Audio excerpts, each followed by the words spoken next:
introducing the very first show of Let's Be Real TV, filmed here at the illustrious Winston-Salem State University. And we have our squad here today. My name is Coco. My name is Cecilia. And I'm Sham.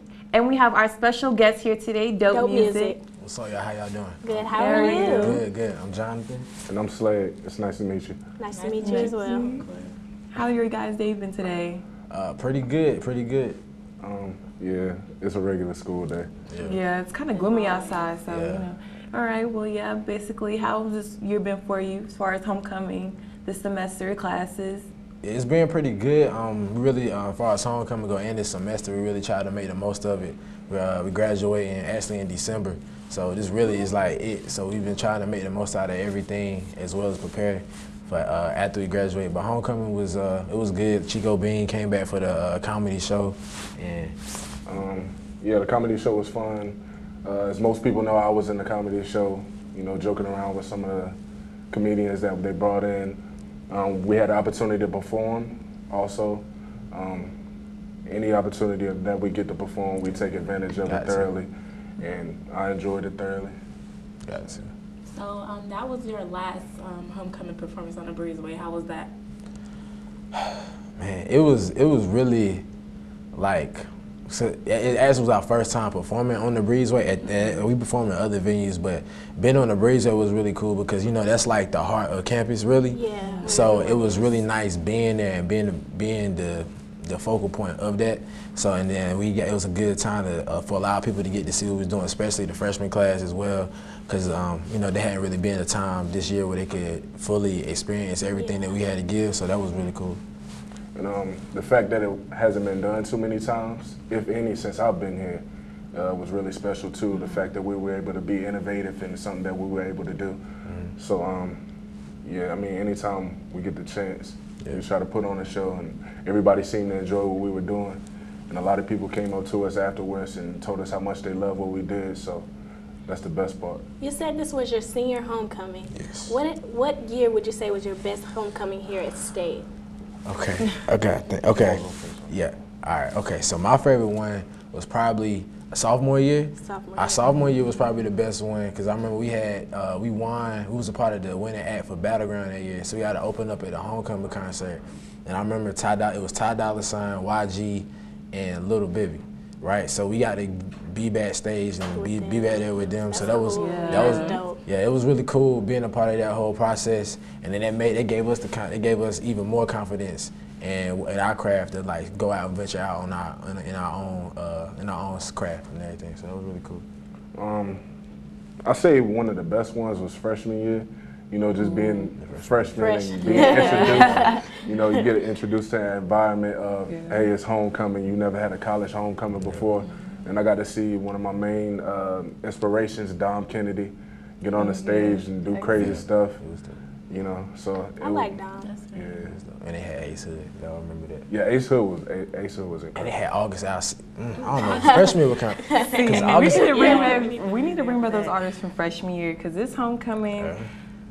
It was still lit, though. It was lit, yeah. This homecoming was lit. I just feel like, you know, homecoming is a time to like have fun, turn up. So it's basically like you just show your craft during homecoming. So I saw some of you guys' performances, so I really enjoyed that. I appreciate that. Yeah. So basically, you know, hopefully next year you'll come back to homecoming. Do you think you'll be back? Yeah. Like hopefully next year we'll be getting paid to come back and perform. That's the plan. So you guys want to do the homecoming concert next year? Yeah. Okay. Yes. So y'all need to put that into motion. Like, look. Absolutely. Coming with our little fan base. So. Yep. That's so how do you guys brand yourselves as far as social media and all of that? How are you guys working with that? Always in a positive light. We don't never really put anything on our social media that would be controversial to say. We make sure everything that we do is uniform and we're not contradicting ourselves by putting something on our social medias that would knock anybody to either side in regards to both of us. So yeah, that's pretty much. Yeah, we also took the step of creating pages like Twitter pages and Instagram pages for the actual, like for the group itself. So now we basically at any point in time we got basically 3 different accounts at minimum from putting out all the information, everything like that. And then we just try to align how we present ourselves on social media with our sound and our music and everything like that, just so people get they can get a vibe from us as to what they're gonna be receiving as far as the music goes. We also took the extra step by creating our own forms of social media in regards to our own website, or taking an initiative outside of just being SoundCloud rappers to put our stuff on Apple Music, Tidal, and Spotify. Okay. Y'all making That's big moves. Yes, y'all making moves. As long as you're elevating your career, you know, that's what matters. So I see that you want to like get messages out to your fans as far as like your music and like things that happen in the world, especially positive. As far as your fans, like what do you have to say about this voting, the presidential election? Like as far as getting your fans out there to vote, like what would you say to them for this election? I would say, if I could say anything, I would say use your voice. The whole point of being able to elect people is the fact that you have a say-so in what goes on, and you have an opinion, and your opinion matters. A lot of people don't know the right way to get their opinions out. They don't know that we vote for representatives or district representatives for our own areas, and we can go talk to them or put in our suggestions at any point in time. So the first step would be to educate yourselves on how to have your opinion matter before you sit back and say my vote or my opinion doesn't matter. Doesn't matter. Yeah, absolutely. So then you go into, after you figure that out, we can make a change. Yeah. They said it all. That was it. But yeah, I think like you were saying, just making sure people understand the process and how everything works. I don't really feel like in the public education system, like far as like K through 12. You know, we hit on voting at like social studies class probably, but like all the nuts and bolts of how everything fully works, I still feel like people here in college don't sometimes fully understand it to as a whole. So I think, like you said, just making sure everybody's educated on what's going on and then how it's so important. Like just on the voting locations, we have one right up the street. It's like 3 minutes from here, and it's real easy to get to. So just making sure people know what's around them. And it also goes out to a point of, don't wait until somebody informs you before you're informed. Take the initiative. A lot of people didn't know about the bill that was supposed to turn our school into a community college until somebody that was prominent on campus said something about it. And that's an issue that we have in our community today. A lot of people don't take the initiative to go out and see what's happening, or to actually inform themselves on things that's going on around them that affects them so thoroughly. So step up, basically. So on a little bit of a lighter note, there's a lot of local artists that are familiar with your music. Are y'all up to working with them? How do you feel about working with people around just the Triad area? Yeah, we go to different, we went to Wake Forest yesterday. They had one of our friends that had a pop-up show, went out there and we performed with them. So we always really open to working with a lot of different people because, you know, we all have this dream that we're trying to pursue, and then I feel like that you never know how your relationship or the vibe that you might get or something that you might collaborate with somebody else on, how it might push you in a different direction or inspire you to do better in a certain area like that. So we always really open to working with people. What's some advice you would give to other local artists who want to get out there but aren't really sure or maybe scared? Be confident in what you're doing. Just be confident because it's gonna be, you can't expect a whole group of people to cheer for you or to come out and even support you if you're not confident in yourself. So I think that's pretty much the main thing, and just making sure you got that support system.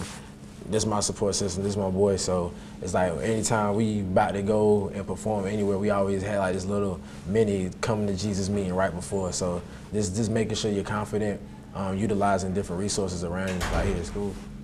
And also to anybody that, for anything, any talent, make sure that your passion aligns with what you're actually talented in. I know a lot of people think that they're passionate about something, so they have to do something towards that. But everybody isn't supposed to be an artist. Some people are supposed to sit back and admire what is created. And that's a lot of the problem that's going on with the music industry today. There's a lot of people that shouldn't be creators or shouldn't be creating the thing that they are creating. and it leads to a lot of trash. A lot of people don't know that you don't put out unfinished works. Yeah. Make sure that your craft is a craft before you put it out. A lot of people put out the forming of a craft, or they try to introduce themselves to someone and they're not that person yet. They're not the person they're trying to be. So make sure that you're showing yourself and that your craft is actually talent. Okay. So I know we got into like dope music and everything, but let's start from like the nitty gritty of when you guys first like developed. Like, As a group. What did you guys start as a group? What made it come together as DopeMusic? Yeah, go All ahead. right, cool. All right, so I met Deshaun Slade. I met him in the 7th grade. And I remember I was in the AG class. I remember there were like no other black boys in the class, right? So when he walked in, I got really hyped. I was like, yes, finally, I got another black friend. But anyway, yeah, so like that's how long we known each other. And I would say it was like in 11th, was 11th grade or 12th grade? It was around 11th grade. 11th grade, we had classes together forever, and I remember like I've been playing the piano for a while. He been rapping forever, so we was like, man, let's just do something. I remember I got a MacBook. That's what it was. I got a MacBook, and then we was like, yo, let's record something. And we didn't have a mic or anything, and it was oh my god, we didn't have a mic, so we used like the mic that was built into the Mac, and the beats I was making was terrible. So I was just go on YouTube and like take something from up there. But anyway, that's a whole nother story. But yeah, and then we was in class one day and we was just trying to figure out our name. And basically, we sat back and we were like, what do we actually want to do with this? And like, I didn't believe in myself enough to actually pursue a music career. But my brother right here, he sold me a dream. He said, you're one of the most talented individuals I've ever met in my whole entire life. And you actually have a career in what you're doing. I didn't believe it in myself, but the fact that that wasn't the first person that told me that, or the fact that somebody I actually cared about and would listen to actually told me that, it made me look at myself in a different light. And it goes back to what he was saying about the support system.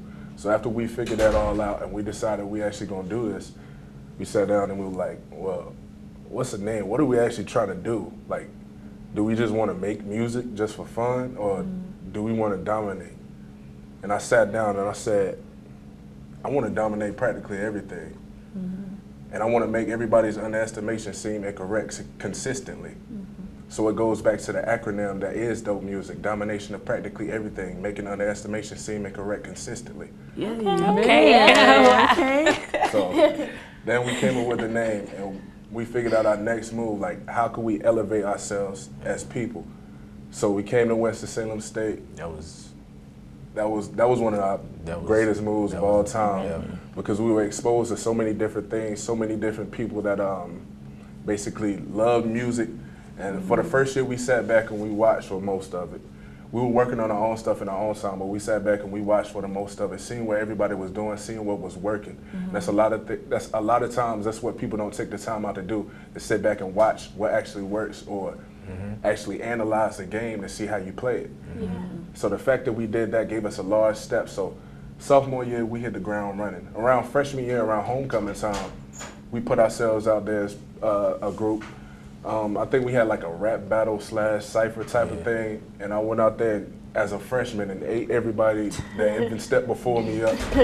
So that put our name on the map a little bit, and then we joined a group called Music in Action. Music in Action helped elevate us to where we are right now, giving us a chance to perform, giving us the opportunities to meet people that love music, and being able to socially get involved with them and help elevate ourselves and making the proper connections and network. So that was one of the things that we did, and that's basically what is brought before you now. It's still an unfinished product, and we're moving along. So do you guys see yourself moving to anywhere larger, maybe LA or Atlanta, like places that people seen, to network and pursue dreams like that? So basically what we've been trying to do is, at the same time that we've been pursuing our music, we want to cover ourselves in the business mindset. So we've been looking at different MBA programs. He's looking at law school. And we were aiming for the Raleigh-Durham area for right after graduation.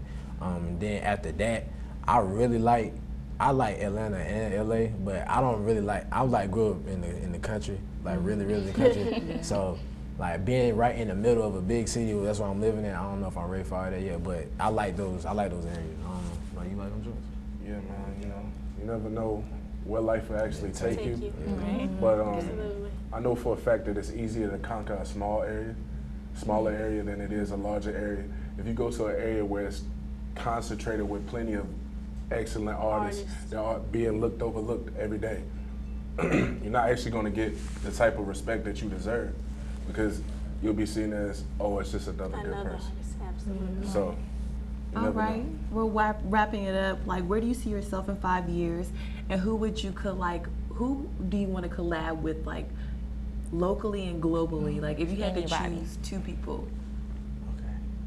Okay. You want to do the 5 years? So in 5 years, the plan is to be, you know, make God laugh, tell him your plans. But the plan is to be major at that point in time, at least racking up at least 10 million a year in 5 years. Yeah. Going on major tours, maybe our second major tour in 5 years.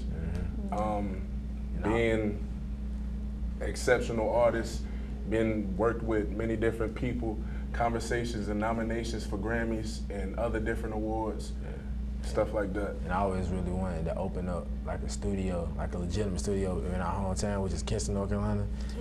I really, I always had that dream of doing that. And as he was like, okay, so so Drake my favorite artist ever, like, but you know, he be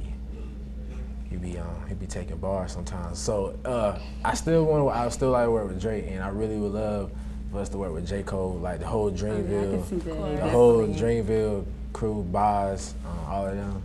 And I like to work with producers, so maybe just Party Next Door or somebody like that, somebody that has an innovative sound. Yeah, I can see it. Yeah, we definitely can see it. Yeah. Well, thanks to our viewers out there that joined us for the premiere of Let's Be Real TV. Join us for our next show next week, and don't forget to follow the Twitter page at Let's Be Real TV. We out.